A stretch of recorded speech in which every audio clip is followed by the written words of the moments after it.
What's up, everybody, and welcome in. This is FST. It's Fantasy Sports Today. My name's Matt Striker. His name's Joe Pisapia, and this is the place for those that want to dominate. Season-long fantasy managers, we've got you covered. DFS winners, we're here for you. Straight-up wagering, everybody has bills to pay, us included. We win for you here. Quick reminder, at SportsGrid TV, those are our social media handles. Do yourself a favor, just double check that you're following along. If you're new to the show, welcome. So much information goes out across this network. All of it lives forever right there on your social media. You'll have it in your pocket. It's like taking Joey P with you wherever you want to go. My man, welcome in the author of the Fantasy Black Book, Joey P, Joe Pisapia. Joe, I learn something new every day. First and foremost, I've been shouting out a guy as part of our crew each and every week on this show. Doesn't even work on this show. So from here on in, when you hear me talk about the crew behind the glass, producer Luke, TD Jake, and Pat, that doesn't exist. Just so you know, but I'm going to keep saying, but Joe, you exist, and for that, I'm thankful. What's up, my man? Matt thinks everybody's name is Peter or Paul, like he was at the wedding at Goodfellas. That's what he thinks, like, this is Peter, and this is Paulie, and this is my other cousin Paulie, and his son Peter. Yeah, we're here. All of us who actually exist are here on the show today. And very excited for week 14. Now, we'd have 6 teams on a bye, but we also have all the hopes and dreams of teams trying to make the playoffs. This is it. For most leagues already here, this is your last shot, your last opportunity. Like Eminem said, you don't get a chance to miss here. This is important stuff. So we've got to make sure that we get our lineup straight. We get everybody in that we possibly can who's left to play. And there's been a lot of injuries where there's a lot of spots open, which has actually been a good thing for the waiver wire this week, and there's still some guys floating around there that I still want to pick up.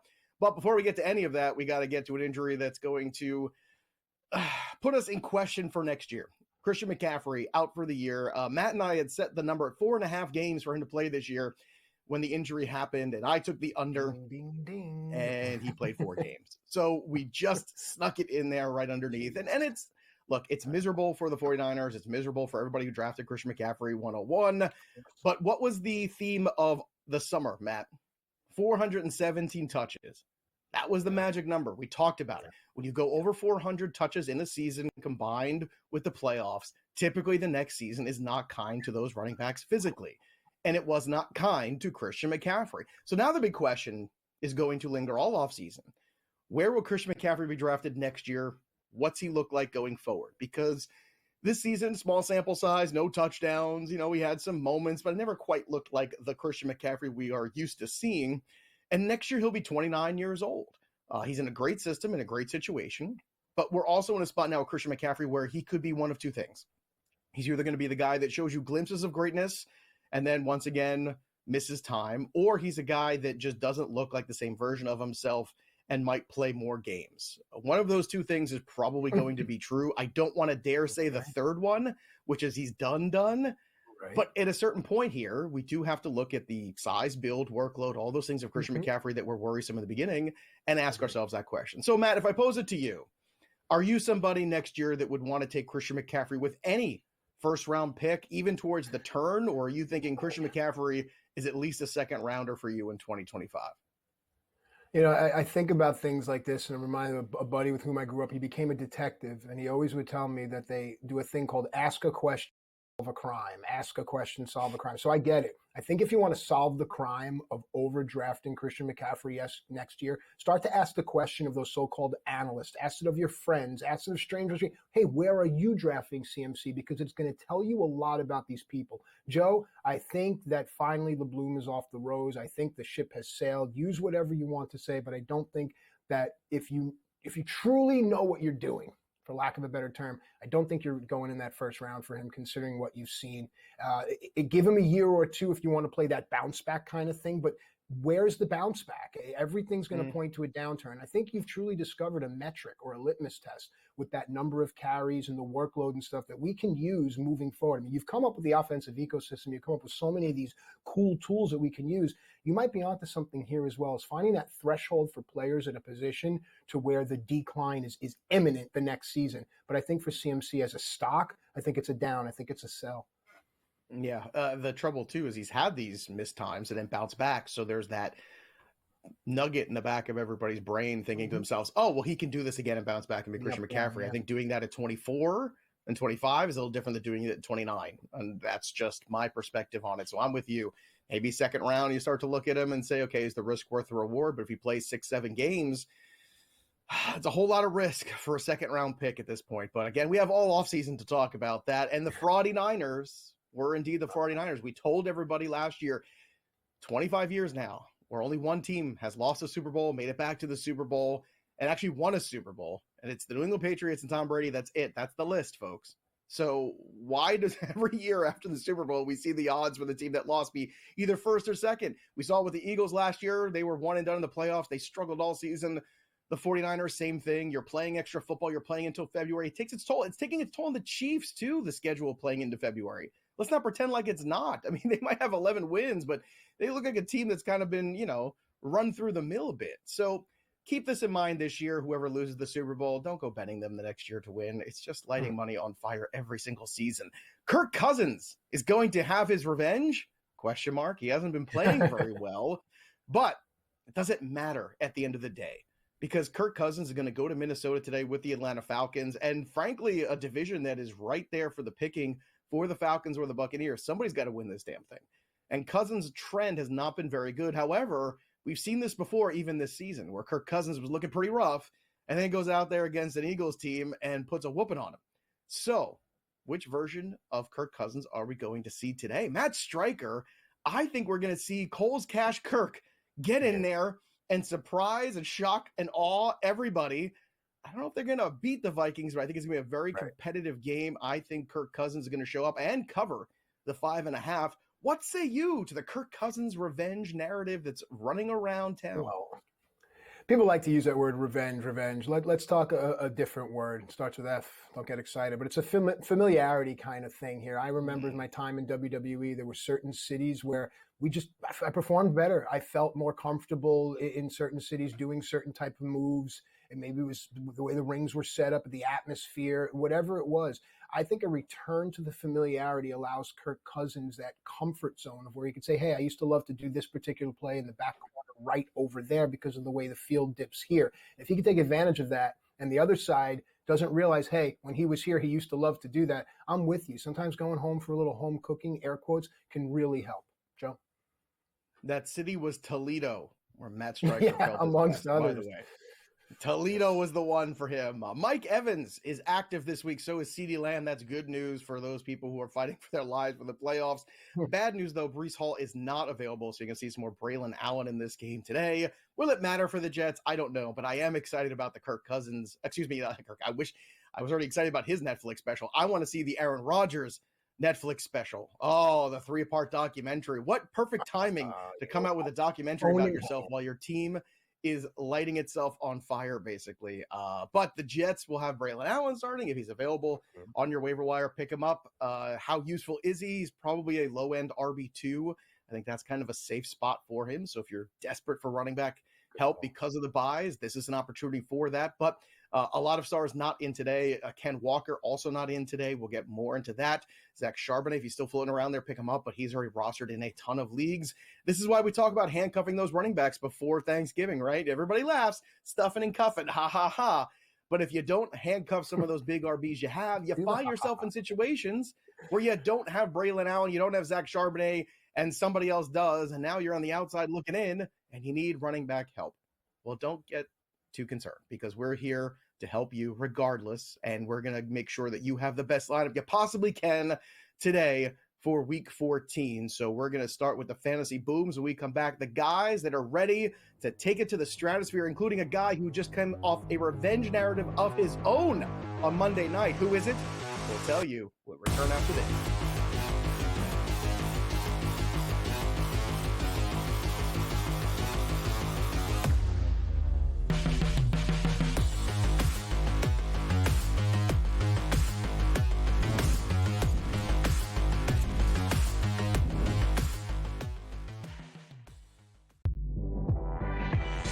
She was recruited to Oregon partially by, guess who? Mark Campbell and Xavi Lopez. They know what they're doing. And I'm going to say this right now, folks. I'm going to say this right now. Mark Campbell is one of the 5 to 10 best coaches in women's college basketball right now. Betting above the rim. Only on SportsGrid. We got the NBA Cup going on. Not that anybody really cares per se about the NBA Cup. Now, I got to be honest with you. I actually did try to look of like, okay, like what does it mean like for the NBA Cup? Like who's playing for what here? And I lost interest and I gave up after about 30 seconds. And I was like, you know what? Whatever, dude. There's NBA games. Sports Rage tonight, only on SportsGrid. He also said that the Bears head coaching opening would be the most coveted job after the season. They'll let that guy stay. I heard today that they were very worried about screwing up Caleb Williams, so that he likes this guy Brown so much that they may let him stay as the head coach. What a disaster that'll turn into. Pharrell Coast to Coast, only on SportsGrid.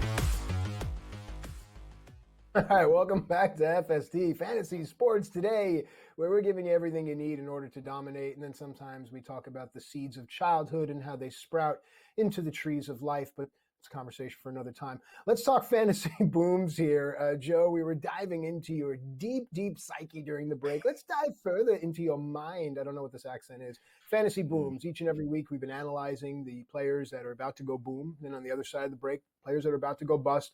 And you've been helping a lot of people. So let's get to it. Let's start with the quarterback. What do you like first? This is going to be a very surprising one. It's surprising to me, to be honest with you. It's a quarterback of the Las Vegas Raiders. It's actually Aiden O'Connell. 340 last week against the Chiefs, 2 touchdowns, really utilizing Brock Bowers, who seems super comfortable. And you got to realize, too, this guy's been hurt for a couple weeks, so he missed a good amount of time. He hasn't played since week 7. Before that, in week 6 against Pittsburgh, he put up 227 and a touchdown in that game. But if you're coming off a game against the Chiefs on the road, that's a confidence builder. And now you're going on the road again, playing the Tampa Bay Buccaneers, one of the worst teams in the league in terms of giving up air yards. So this should be a very comfortable situation here for Aiden O'Connell. You still don't have a lot of health in the backfield, so the ball's going to be in O'Connell's hands, and I would expect a ton of Brock Bowers and Jacoby Myers today in this one. In the DFS world, I think he's a very inexpensive quarterback that you could feel pretty good about the floor, and maybe even there's more ceiling than you realize. And Aiden O'Connell's also in a position here where he has these next few weeks of the season to prove he's the guy that they should be moving forward with, or they should be looking elsewhere in 2025 for the quarterback. That's it. This is it. He's got basically another 4-game audition here. And I think that's not lost on guys like Aiden O'Connell. You get a very small window in the NFL in which to prove your worth. And O'Connell has that right now. And whether or not Pierce is the coach, we'll find out at the end of the season. I think he will be. Whether or not O'Connell is the quarterback, that remains to be seen. But it's a good situation today. It's a good matchup. It's a good price.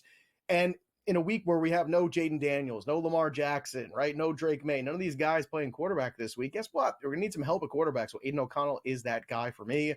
Roster percentage is super low. If you need him as a streamer this week, I think you could do worse. I think the volume will be there, and the upside certainly there too. And I would not say that the Tampa Bay Buccaneers defense is as good as the Kansas City Chiefs defense. So I wouldn't be too worried. Also, keep in mind, whenever Baker Mayfield is at home and a favorite, typically he doesn't play all that well. When he's on the road as an underdog, that's where Baker Mayfield's been really good. So sometimes the weight of being up front has not been kind to the Buccaneers. So keep an eye on Aiden O'Connell today. Again, do they get a victory? That remains to be seen, but can Aiden O'Connell put up points? I think the answer is yes. Good stuff as always. You know, Joe, I'm seeing a lot of fantasy analysts being gobbled up, given jobs by pro sports teams, normally in the analytics department. But if the currency of thought is worth anything, pro sports teams look no further than Joe Pisapia. I promise you, and I'm not being funny, that I really think that we're moving in a way where the voices of the fantasy industry, the truly prolific ones, are becoming valuable in the mainstream. Some of the things that you were saying there are things that I think that sports executives, GMs, things of this nature should be listening to. All right, let's move on and get more of your wisdom here, my friend. A running back now. We talked quarterback there with Aiden O'Connell. Give me a running back and give it to me in a spicy matchup if you can. Well, I got to finish this segment quickly because now the Jets are calling me right now. The Jets are trying to like, I don't know if that's a job I'm willing to take. Oh, well, they're the most desperate. That's what I just like going after the Jets. I can't help myself. It's fun.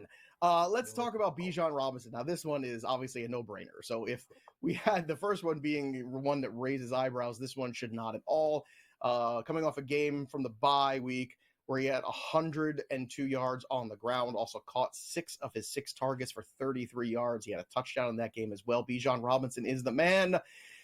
And he's got a matchup here where the Minnesota Vikings are the best run defense in a couple metrics. However, I think what you're going to see out of him today is a lot more catching the football. And I think that's where we're getting really excited about him. I think Kirk Cousins and the Falcons, collectively understand what this game means here. It's fighting for their division live. It's basically a playoff game for them to get in the playoffs. If they beat the Vikings, they still have a pretty good shot to be in this conversation for this division. If they lose and Tampa wins, all of a sudden things get really difficult for them potentially down the stretch. So the moment in terms of the Cousins return, the moment in terms of what's going on for this Falcons team, I think they realize this is it here. If you don't come away with a victory, you are basically letting someone else dictate your season. And I don't think Bijan Robinson is going to let that happen.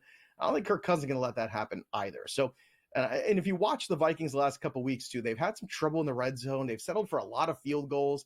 That could hurt them potentially in this game. So give me Bijan Robinson today. I know the matchup on paper looks a little tough, but the aggressiveness of that Vikings defense sometimes will allow for those quick dump offs. And the one thing that Kirk Cousins is really good at is recognizing defenses, especially one that he practiced against for years. So he understands the strengths of that defense. Another guy I want to talk about too, Jerry Jeudy, wide receiver coming off a huge game. Now, the frustrating thing with Jerry Jeudy is you watched Monday night and went, this version of Jerry Jeudy's available? What? I didn't know we could have this one. I thought this was only available in Alabama where you could get this one. The one that's motivated and goes out there and plays great football. Now, the truth of the matter is quarterback play for him has been spotty throughout his career, but effort level has been spotty as well for Jerry Jeudy. When Jerry Jeudy's motivated and has effort with Jameis Winston, that's a good combination and should be a good combination today against the Pittsburgh Steelers. What do you make out of Jerry Jeudy's performance on Monday night? 200-plus receiving yards, just a complete menace to society. I've been asking myself all week, where has this version of Jerry Jeudy been for the last couple of years? Yeah, you bring up a point. At first I thought it was in jest, but now I realize you're being serious with regards to motivation, determination. There's time to play heads up and there's time to just run routes. I think what you saw there on the national stage was Jerry Jeudy, who is an athlete with an ego and also thinking about his potential and his financial potential to kind of just play with his head up. And I think that's what you saw here. I'm really loving the segment. With the time that we have left, is there one more player that you think might boom? Because on the other side, we'll talk about the busts. Yeah, it's Keenan Allen. I really like the Bears off the dead coach bounce this week. We have Eberflus out, and typically, look, I don't know if there's been a team that has been more negative about their head coach than the Bears in quite some time, and you could tell from every quote that's been given out there. I expect them to go out there and beat the 49ers. That's right, today. No Nick Bosa on the field, no Christian McCaffrey, no Jordan Mason, and Keenan Allen's going to be a big part of that. Keenan Allen's been that red zone guy. Some questions about him being hurt coming into the week, but that is all cleared up. So Keenan Allen, get him in your lineups. That guy's going to eat today. The fantasy busts when we return on FST.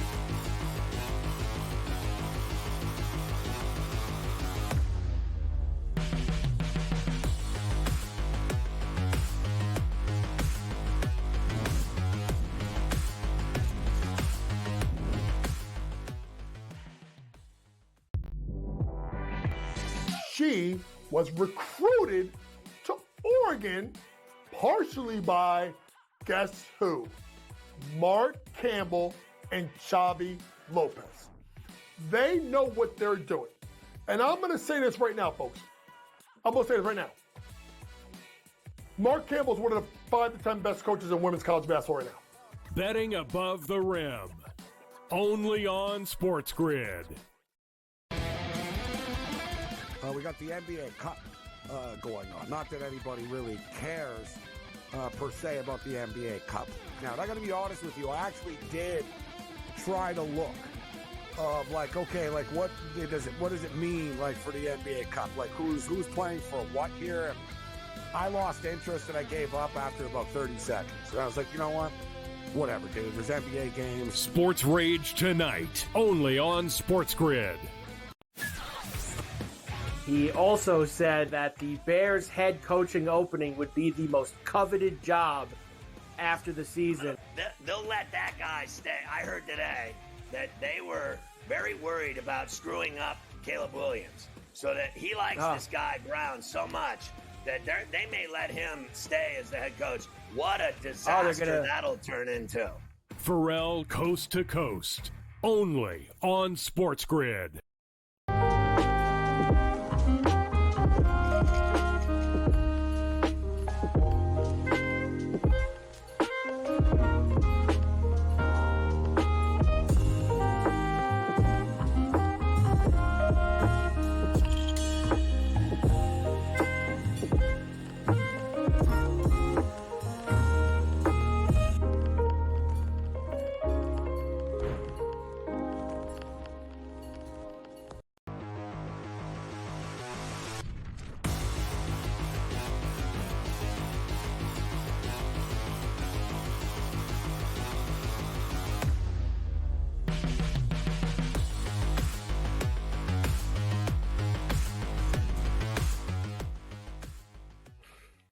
All right, welcome back into FST Fantasy Sports today. Matt Striker and Joe Pisapia with a great crew behind the glass. Got a shout out, Cool Hand Luke, our producer, TD Jake as well.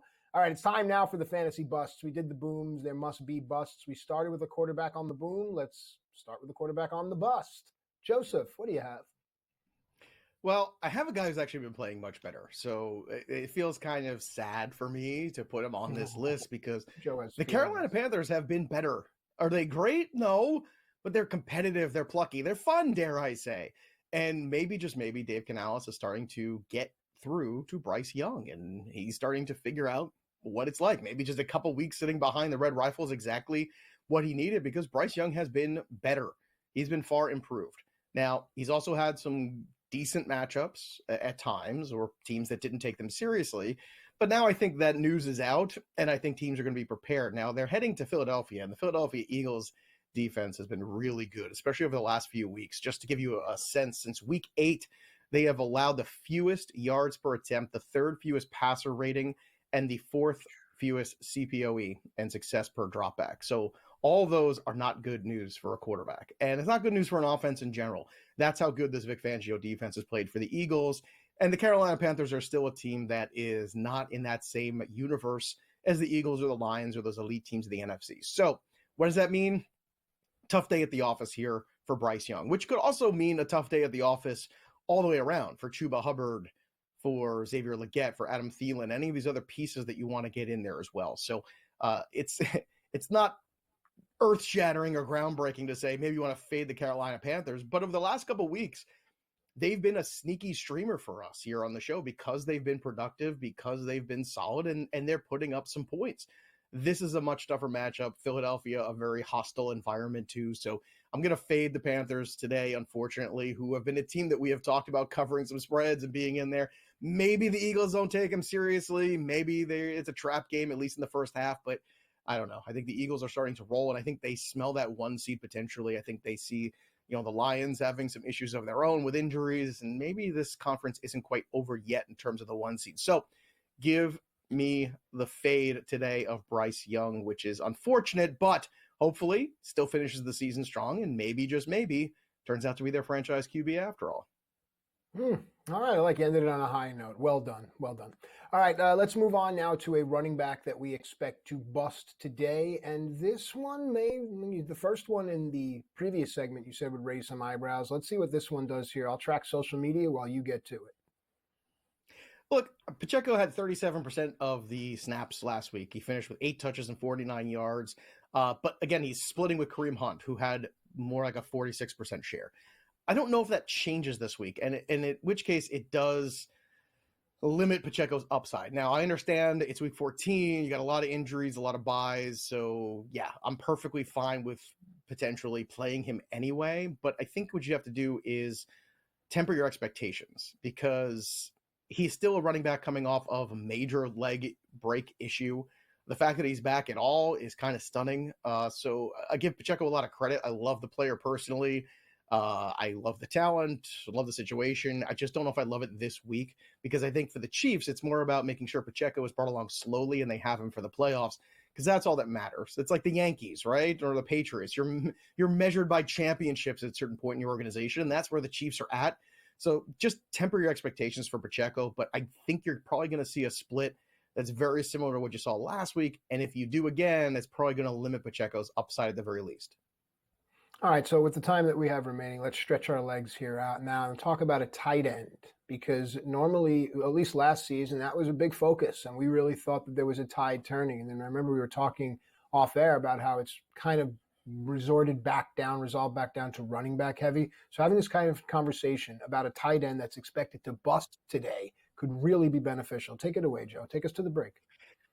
Yeah, Evan Ingram. And for me, this is one where it's really just about Mac Jones taking over at quarterback. Trevor Lawrence got hit last week, and unfortunately, he is going to be missing some time. But Mac Jones against a tough Tennessee Titans defense, that's not exactly where I want to be living.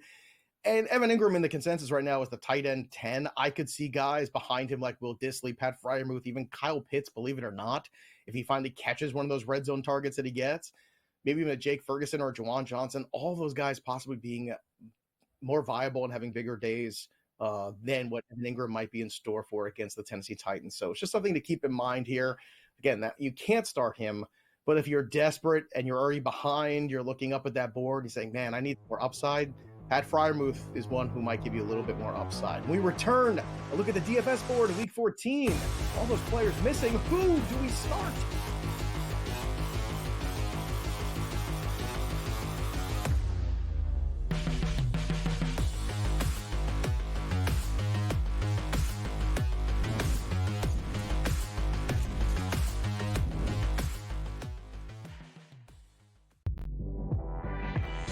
She was recruited to Oregon partially by, guess who?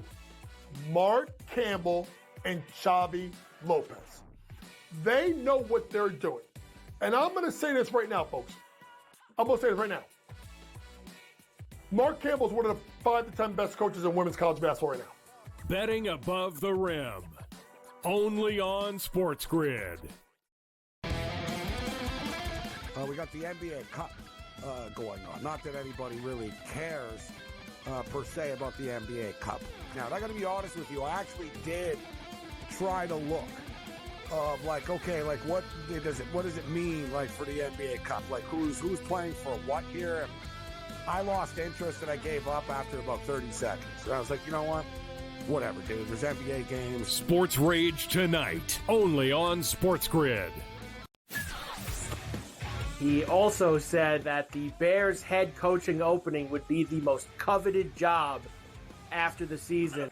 They'll let that guy stay. I heard today that they were very worried about screwing up Caleb Williams, so that he likes this guy Brown so much that they may let him stay as the head coach. What a disaster that'll turn into.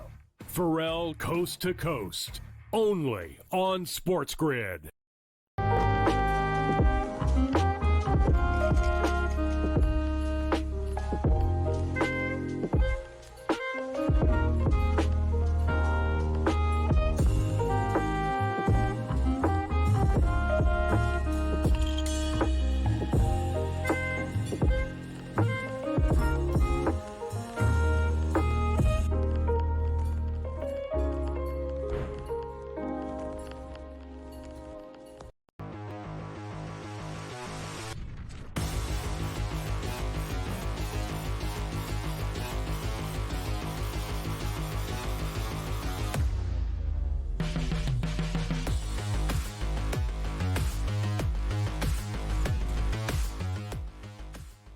All right, welcome back into FST Fantasy Sports today. Matt Striker and Joe Pisapia with you here. It's time now to dive into the DFS portion of the program. And the reason I really love this portion is because it informs me everything. It informs my season long, it informs my straight up wagering. So when we focus on the DFS portion with Joe Pisapia, we're really just getting a full on review before we head into a great slate of games. So, Joe, I've noticed that the way you put together this segment is where you start is a key point. We're starting at running back here, and Saquon Barkley is at 10K. Yay, ding, ding, ding, Yeah. 10K.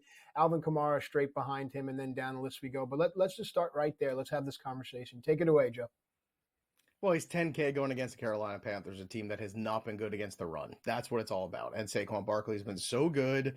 He's on pace to be right there with Eric Dickerson's all-time single-season rushing record. So that would be an incredible victory for him and for this offensive line. And talk about a huge revenge of his own within that division. The Giants let him walk. He walks to Philadelphia and does what he's doing right now. And look, a lot of it's environment too. I mean, he's on a much better team with a much better offensive line. He looks like Saquon Barkley did at Penn State 5 years ago. And that's a version that a lot of us don't even remember. We have to go back and watch highlights and go, oh yeah, that's right. Look how prolific Saquon Barkley was. But at 10K, it's really tough. Now, one might say the oppo play today is to find a way to get a lineup that works with Saquon. It's going to be really tricky to do. You're going to have to go to the Aiden O'Connells of the world. You're going to have to go down at tight end, right? You're going to have to maybe put in a guy like Isaac Guerrero at 5,200 who you know is going to get the carries because Mason's out, CMC's out. So volume is there for Guerrero in an offense that, look, any Shanahan, any running back, anytime, whether it's his dad, whether it's the son, it doesn't matter. Just give me the running back who's got a head coach named Shanahan, and typically fantasy points will follow. So there's ways to make Barkley work. But I think most people are going to fade him just based on cost, and I understand why. After that, Bijan Robinson, again, tough matchup, might get faded, but again, a really interesting way to be oppo. If he does have a huge receiving day and does have more than one touchdown, that could be the breaker as well. Alvin Kamara, 8,900 against the Giants. Once again, the logic we've been using with Kamara is like the workload's been huge. The environment for him is going to be fine.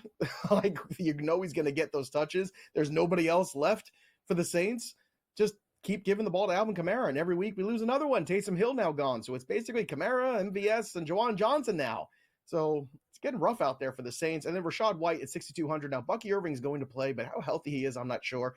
I think Rachaad White's another one of these sneaky guys, especially in PPR formats, that might get a little bit more work today than people realize because even though Bucky Irving's playing, I don't think he's 100%. So if you're going to get some of these high-priced running backs and Saquon, again, it's more of the Aiden O'Connells of the world and Guerendos of the world and slumming at tight end. Can you make it work? You can. It is going to be tricky, though. All right, let's rock our way over to the wide receiver position. At the top, we find A.J. Brown. Again, a product and pricing of 9,300, considering the matchup. Same game as Barkley. Let's start there because then there's another recognizable name afterwards. And then some value. You mentioned trying to be able to build some type of lineup with Barkley. Maybe this is the way to do it. Yeah, A.J. Brown at the top at 9,300. Justin Jefferson at 92, but Jefferson's had a hard time finding the end zone this year. You've seen a lot of Jordan Addison days and Jalen Naylor days in terms of touchdown equity. Not so much for Justin Jefferson this year. Will we see it today against the Atlanta Falcons? Perhaps, but again, at that cost, it's tough at this point to gauge. Jackson Smith and Jigba, kind of a favorite of the show the last couple of weeks. I still like him this week again in this matchup here. You don't have Ken Walker, which means you're probably going to put the ball in Geno's hands even more than usual. They beat the Arizona Cardinals last time. I think they can beat them again, even without Ken Walker. I think they're just this team of destiny, it feels like, Seattle. And Arizona, once they had expectations, they're starting to crumble around it, despite the fact the defense has played well. Now, JSN's salary has gone up $1,000 over the last couple of weeks, but I still think you can get him in lineups and feel good about it. Drake London at 7,900 is going to get a ton of targets in this offense. We always talk about that. George Pickens, the motivation is there. Now, he did have an injury he picked up during the week, but he is off the injury report. He is going to play. And at 7,500, considering last time against the Cleveland Browns what happened, George Pickens is that kind of guy that takes it personally. He's that kind of dude that wants to put on a big performance against a player he does not like, and he's going to get that chance after they were scuffling last time we saw them a couple Thursdays ago. Jacoby Myers, another guy who is undervalued, 6,700 right now is the price for him at wide receiver. If you want a guy who's going to get a ton of targets, especially in full point PPR, Jacoby Myers is that guy. Moving ahead to the quarterbacks here. Now, the quarterbacks, again, we're missing some usual suspects, right? We don't have Joe Burrow because he's playing Monday night. We don't have Lamar. We don't have Jaden Daniels, some of our favorite rushing quarterbacks. But we still got Jalen Hurts and Josh Allen. Now, you can't put them together with Saquon. That's just not going to work in terms of costs. You're going to have to make a choice there. Tua Tagovailoa and Russell Wilson are in that mid-tier. Far more interesting to me. Tua's at 8,300 against the Jets, a team that I do think has folded up the tents and without Breece Hall is going to struggle potentially in Miami. Miami does one thing really well, which is beat up on teams that are under 500, and the Jets are under 500. Competitive teams, Mike McDaniel doesn't like to get W's then. But against teams that are bad, the Dolphins tend to handle their business, especially at home. So I look for a big day from Tua. If you want to pair him with Waddle, you can, or just run him by himself, or maybe with Devon Achane, just take all the touchdowns that way. That could be an interesting route. Russell Wilson at 7,700, pairing him along with George Pickens seems like the way to go. I mean, these two just have been really lighting it up together. They've been at a good spot. And then, of course, you have Caleb Williams at 7,300, who I really like a lot. Now, I have to keep in mind, the first halves have not been good, but the second half, the last couple of weeks, have been very good, especially against Detroit.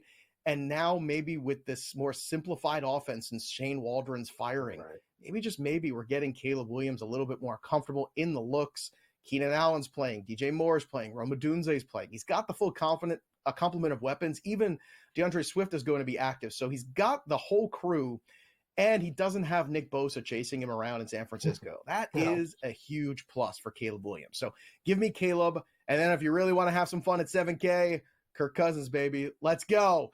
If you want to talk about roster percentage being low, everybody's off Kirk Cousins because of the last game. And the last couple of games have not been good. We'll talk more about that in a second. But if you want to be crazy in tournaments, Kirk Cousins' revenge game is the way to do it. I prefer Caleb for $300 more. But I'll put it to you. You want Caleb Williams with that nice trend, or Kirk Cousins with the negative trend coming out of nowhere and maybe winning somebody $1 million today? There's a reason that there's a highway to hell and a stairway to heaven. It says a lot about anticipated traffic. You get my point. You know, people will usually go to what they know, the devil you know versus the devil you don't. I think Cousins will see much more of the volume there. But you brought up a great wagering point about Caleb Williams and his second half play. And that's something to really start to think about, is how this quarterback adjusts and responds to the adjustments made in the locker room. But I think safety would say me Cousins, but I'm interested in what you said about Williams. They're going to win today, according to Joey P, and his second half performance. So that's a great question. With the time that we have left, there's still some tight ends on the board. So let's see. Remember, we're still trying to build one of those lineups with Saquon Barkley, obviously multiple lineups, but let's see if we can find the value in tight ends that gives us some salary relief. What do you have, Joe? Well, we have Brock Bowers at the top of that list, getting peppered with targets last week by Aiden O'Connell. I expect more of it. So O'Connell, Bowers, Myers is a really intriguing stack there. George Kittle at 7,500. Again, coming off a game where he didn't get a lot of targets and was chirping about it. Does the greasy wheel get the oil? Perhaps. We'll find out. Kate Otten at 5,400 and Juwan Johnson in that same range. Again, volume potentially there for both of them. Juwan Johnson has some touchdown equity too. Kyle Pitts. Again, if you want to get crazy, you have that Falcons lineup with Pitts, with Kirk Cousins. That allows you to do a lot. And then Will Dissly at 5,100.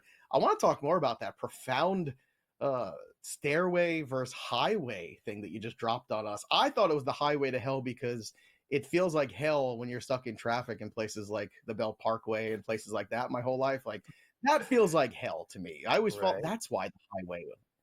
Yeah, or going to see you in Long Island. That's the worst, though.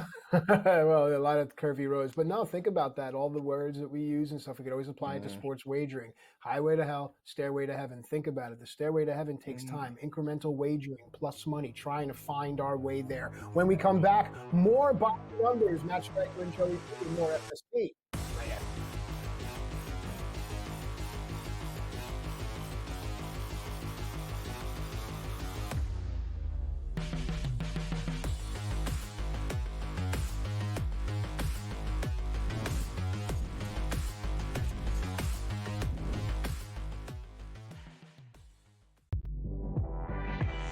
She was recruited to Oregon partially by, guess who? Mark Campbell and Xavi Lopez.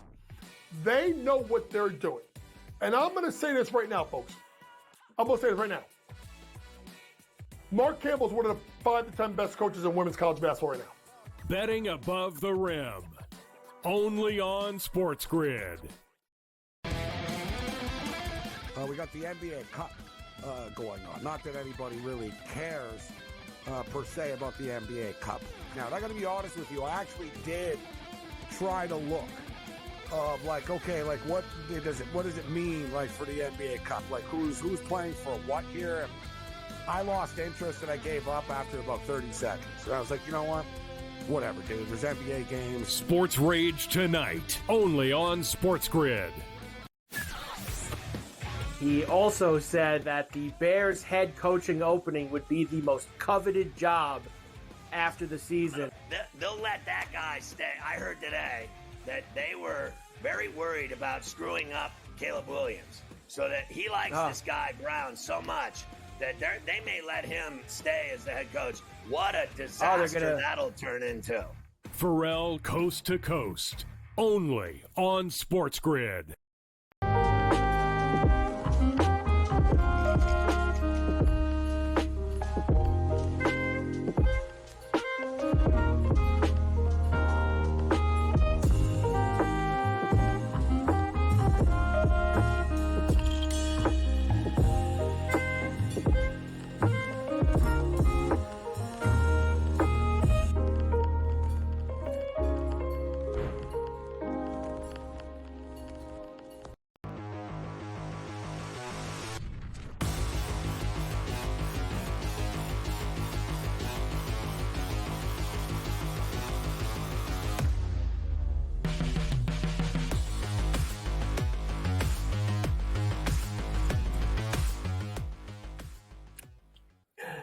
All right, welcome back into FSD Fantasy Sports. Today we discuss everything on this show, but I love what my man Joey P and our great crew here does.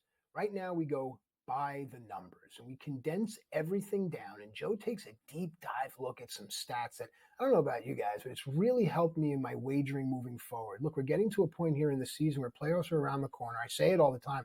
I want to be playing with a fat stack of the house money. The way to do it is to take a step back and analyze the numbers. So, Joe, you've done a great job week over week. You and the crew really get a tip of the cap. Let's go by the numbers, Joey. What do you have for us first? Well, we got to start with Kirk, right? It's a big day today, and we keep talking about it. You're saying, well, how can we possibly like Kirk Cousins in this game? And to which I say, again, if you go back and you go through, like even that first week, right? 2 picks, he looked terrible. And then the next week he goes for 241 against the Eagles and 2 touchdowns. Now, granted, that was a different Eagles defense. It hasn't quite put it together like they have recently. But even if you go to that New Orleans game where he wasn't very good, 238 with no touchdowns, what did he do the next week? Oh, that's right. 509 yards with 4 touchdowns against the Tampa Bay Buccaneers. So anything's possible. But if you look at the trend is not great. Over his last 3 games, no touchdowns, 6 picks. There was a bye there where you thought, okay, maybe things get right. And all of a sudden it wasn't. Now, they have faced some, challenging teams. The Chargers are a good team. They're a playoff team. They've got a good defense. The Denver Broncos are a playoff team. Good defense. Again, 2 AFC teams. I continue to preach that the AFC is the better conference. Top to bottom, far more competitive. The NFC is very top heavy. You've got the Eagles and the Lions at the top. And they got teams with some good records that are based off the fact the rest of this conference is mid at best. So I think that's part of this trend line. But you also have to look at what's going on with Minnesota the last couple of weeks and their inability to convert in the red zone, their inability at times to, make sure that they're getting touchdowns instead of field goals. And the defense is still very good. They've done a great job there putting pressure on the quarterback. But the one thing, again, I keep going back to is Kirk Cousins understands that. And so one thing Kirk Cousins is good at doing potentially is making sure that he is aware of where the pressure is coming from and getting rid of the football quickly. And I think that's something he has to really focus on in this game and be prepared for. I think he is. I think there is something important about this homecoming for him. And while everybody's counting him out, that's typically when Kirk Cousins, even going back to the Washington Commander days, has been at his best. When Kirk Cousins is left out, that's usually when you want to buy in. So I like them to cover in this game today. And on top of which, I think he's a viable streamer in single QB leagues. Again, you're going to hold your breath. You're going to go light a candle in church? Probably. But I think Kirk Cousins shows up in this game. I think the Falcons do too, and I think they put up some fantasy points. All right, next up here is a really good one because I like when we dive deeper here. Give me a most blank this season and then give me a list of guys. So what do we have? How about the most receptions this season? The most catches by anybody is not a wide receiver. It's a tight end. It's actually a rookie tight end. It's Brock Bowers. Now, I know he came off a huge game last week there, but man, Brock Bowers is really putting out some incredible numbers. I remember there was an interview with Nick Saban where they asked him, who really gave you trouble? Who were the guys that were really problems? And he said Brock Bowers. Like, that was his first guy, no hesitation. That guy is a problem. No matter where you put him on the field, he is an issue. And I think what you're starting to see is that's now converting over to the NFL, and they're starting to use him in more creative ways. Now, the problem is you don't have a really offensive-minded head coach. You have a defensive guy at the top. So it would take a great offensive mind, I think, to really unlock all that is special about Brock Bowers. But you're starting to see it emerge regardless. I mean, if you look at why Travis Kelce's had such a great career, a big part of it is not just Patrick Mahomes. It's also Andy Reid and understanding how valuable Travis is and has been to that Chiefs team in terms of what they can do with that offense. And Brock Bowers has 84 catches. The next guy at 79, CeeDee Lamb, followed by Jamar Chase at 79, tied there. And then Amon-Ra St. Brown at 76. So Bowers has been spectacular. I think it's kind of sad in a way that he's not even getting any publicity for Rookie of the Year. It typically goes to a quarterback, and Jaden Daniels is at minus 270. Bo Nix is at plus 230. Those are two quarterbacks that are rookies that are getting their teams in the playoff contention. So I get that. They're very deserving. But damn it, Brock Bowers deserves a little bit of love too. And I just wanted to give him some on the show because he's been so damn good. And if you have him in dynasty leagues, you've got to be very excited for what the future is. Regardless, I mean, the fact that he could do what he's done with Gardner Minshew and Aiden O'Connell, imagine if they actually get a real quarterback going forward, how good Brock Bowers could really be. All right, folks, the social media at SportsGrid TV. Tattoo artists out there, please hit us up. I know for a fact that Joe wants a Hello Jerry Fingers tattoo, kind of like the Seinfeld there, because if Jerry goes off again, Joe is really going to be a big fan. Shout out Cleveland. Joe, you got a great stat about Jerry Jeudy with and without his quarterback. What do you got? Why don't you ever say hello? What's wrong with you? Let's go to Jerry Jeudy here and talk about the difference with and without Jameis Winston. How about without? Fantasy wide receiver 56, 6.4 fantasy points per game. No bueno. With Jameis Winston so far this year, wide receiver 3, 18.4 fantasy points per game. A stunning statistic to say the least. Now, look, we know he had that big splash game, but even outside of that big splash game on Monday night, there was a lot of other good quality targeting going on there, and I think you're going to see it again this week against the Pittsburgh Steelers. Jameis plays with reckless abandon. He is incredibly entertaining, and he has found a way to unlock Jerry Jeudy, which is great. And if Jerry Jeudy's head is screwed on straight, that's good news for fantasy managers, as long as Winston is the guy under center. And it's going to be really curious to see if the Browns go forward with Winston next year, or is Winston somewhere else? But I think either way, he is probably starting. Another fun one that I'm going to leave you with, for those people who still think the 49ers are going to be good today. Let's talk about Brock Purdy's splits, shall we? On the road and at home. On the road, he is first in the league in QB rating. That's right, number 1. At home, number 32 in QB rating this year. It has not been good in Northern California for Brock Purdy. If you want to talk about what a system quarterback looks like, it looks like Brock Purdy. Brock Purdy has been able to run this system, but when you take pieces away from the system, and there's injuries within the system tends to fall apart around the quarterback. And Brock Purdy, I think, is in a tough spot here today, especially because you have a Bears team that feels very free and loose after getting rid of their head coach that they felt was a real anchor around them. So the defense is happy. Caleb Williams is happy. The offense is happy. The good vibes are coming from Chicago. It'll be a long day for the 49ers. When we come back, let's do a deep dive about the Pittsburgh Steelers and Browns.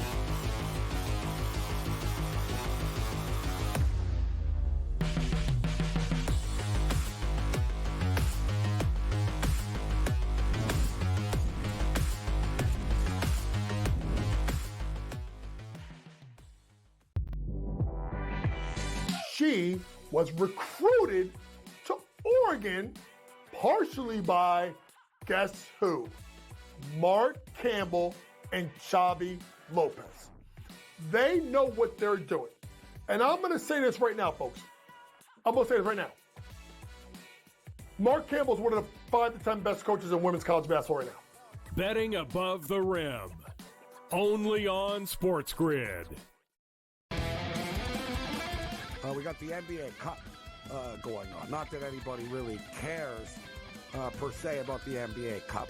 Now, I got to be honest with you. I actually did try to look like, okay, like what does it mean like for the NBA Cup? Like who's playing for what here? And I lost interest and I gave up after about 30 seconds. And I was like, you know what? Whatever, dude. There's NBA games. Sports Rage tonight, only on SportsGrid. He also said that the Bears head coaching opening would be the most coveted job after the season.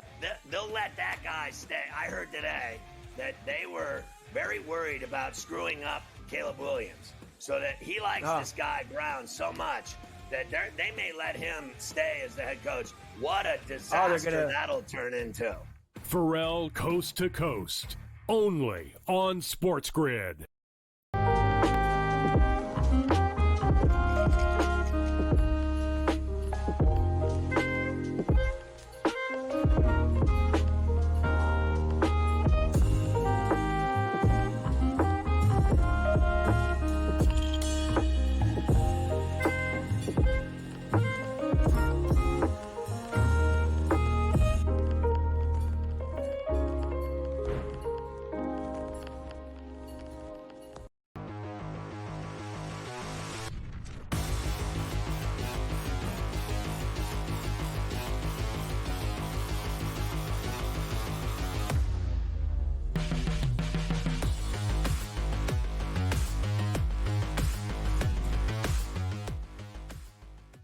All right, welcome back into FST Fantasy Sports today. Matt Striker and Joe Pisapia about to close the books on the first hour, but don't worry, on the other side of the break, a second hour chock full of information.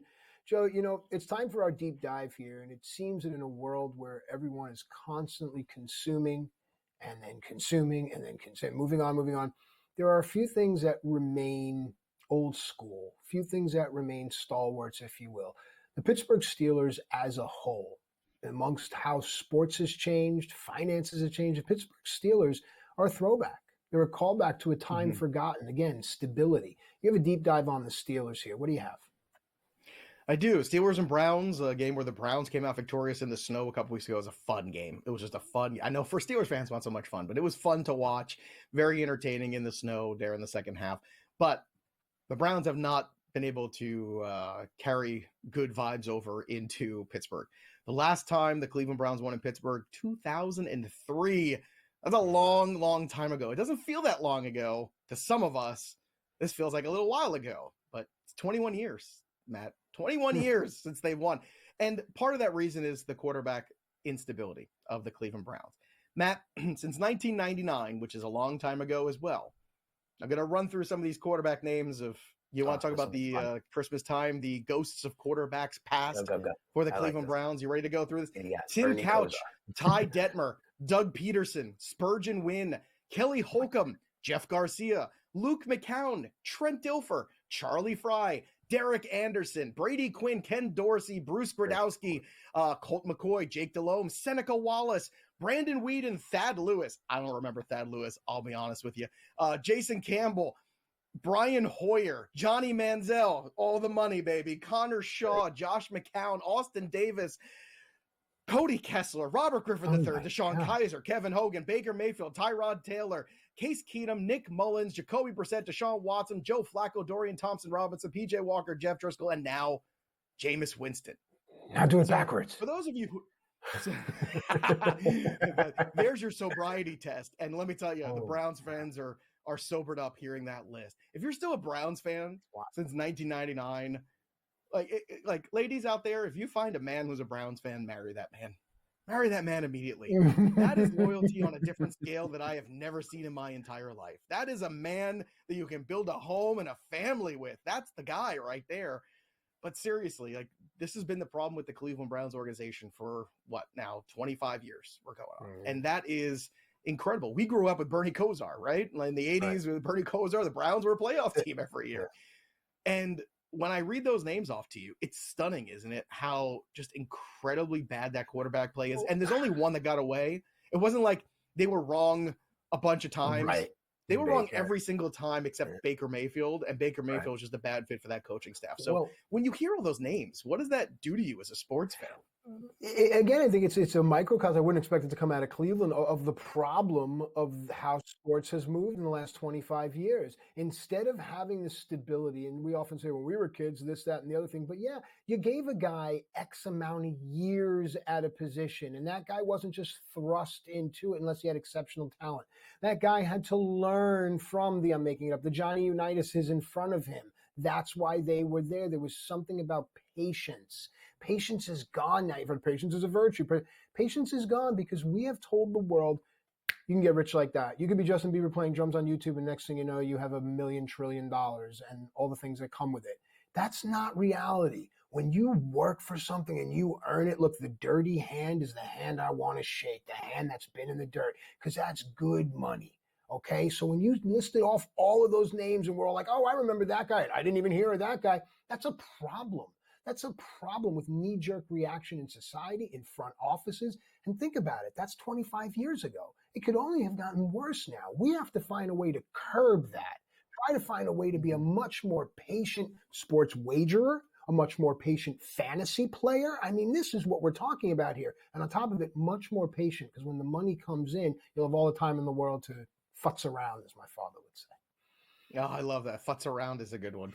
My dad used that's a New York term for those of you who are not from the tri-state area. What are you futzing around over there for? Yeah. Well, the Cleveland Browns have been futzing.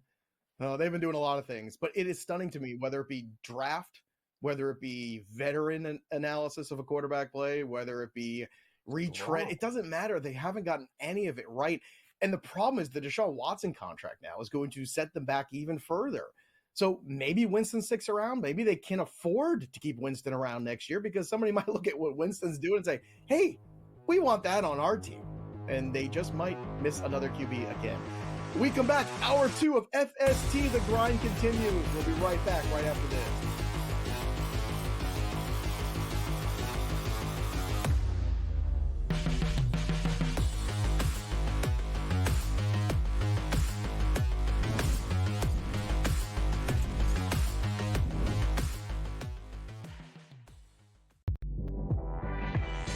She was recruited to Oregon partially by, guess who?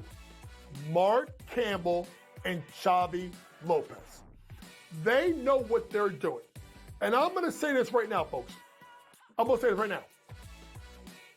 Mark Campbell is one of the 5 to 10 best coaches in women's college basketball right now. Betting above the rim. Only on SportsGrid. We got the NBA Cup going on. Not that anybody really cares per se about the NBA Cup. Now, I got to be honest with you. I actually did try to look of like, okay, like what does it mean like for the NBA Cup? Like who's playing for what here? And I lost interest and I gave up after about 30 seconds. And I was like, you know what? Whatever, dude. There's NBA games. Sports Rage tonight, only on SportsGrid. He also said that the Bears head coaching opening would be the most coveted job after the season.